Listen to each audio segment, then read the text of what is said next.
Dr. Urban here with some comments about your chronic health condition. I have some bad news. Almost for sure, you are chronically ill. Maybe not sick, let me explain. The old model of medicine entailed compiling a list of complaints, subjective feelings, which are called symptoms, to which were added objective, non-subjective findings, like x-rays and physical exam, to come up with a diagnosis and treatment plan. You had to both complain and show. They had to find something. In order to understand why I insist that most American adults, that includes you, are already chronically ill, is that we can be gripped by chronic disease processes with signs and symptoms showing up later. We have it now, they'll show up later. I am in the process of writing a book about chronic disease and cognitive decline. One chapter is about essential nutrients in individuals with cognitive decline like dementia, Alzheimer's, brain fog, who have special cost, opportunity, complexity, and practicality issues along with nursing care. I will place a link to the book in the description below when my book is finished. Chronic diseases, for example, heart disease, acne, depression, type 2 diabetes, Alzheimer's, and stroke are leading causes of death and disability throughout our culture. In the United States, almost half of all adults suffer from one form or another of chronic disease that we can measure, and a quarter of all adults suffer from two or more chronic diseases. Therefore, many diseases, if we go look for them, we could find them, but they are festering away for us undetected for now. That is why I say you are subclinically diseased. It is only a matter of time. Which brings me back to the subject of my quest. Should we supplement PQQ and CoQ10 in cases of brain fog, dementia, Alzheimer's disease, senior moments, etc.?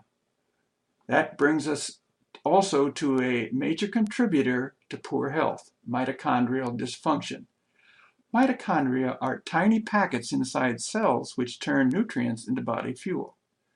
Researchers found 50% more mitochondrial damage, that is decline, in the brain cells of people over 70 when compared with middle-aged individuals. It is desirable and healthy, that is anti-chronic for our discussion, to increase the number, status, and survival, longevity of our mitochondria.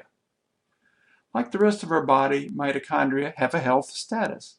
Overall health, energy level, and even the quality and length of life itself are strongly linked to the amount and efficiency of existing mitochondria. You can make new, healthier mitochondria 3 different ways: extreme exercise, extreme fasting, and by supplementing with a new micronutrient PQQ, also known as coenzyme pyrroloquinone. Clinical trials support PQQ's potential for improving cognition, memory, and mood. A double-blind study demonstrated that PQQ, that is 20 milligram dosage, improved cognition in middle-aged and elderly participants, as well as increasing vigor, reducing fatigue, tension, anxiety, depression, and confusion. CoQ10, the other nutrient, helps convert fuel into energy using the mitochondria as generating plants, or coming through the mitochondria. When combining PQQ and CoQ10, the results are synergistic, meaning you get better results than if you just add them together as individuals. In one study, researchers noted that by combining PQQ and CoQ10, the results went from significant to dramatic. This dynamic duo of coenzymes is credited for helping ward virtually, listen to this, all the killer chronic diseases that threaten human health. Think early in chronic diseases. I will be recommending the PQQ CoQ10 supplement as first tier for cognitive decline issues. I have a link to my favorite natural PQQ plus CoQ10 supplement in the description below. That's it for this video. Subscribe to my channel as more health videos are coming. Looking at chronic illnesses together, shall we? Dr. Urban. This video is for informational purposes only. Don't make any changes to your healthcare regimen without first consulting your healthcare providers.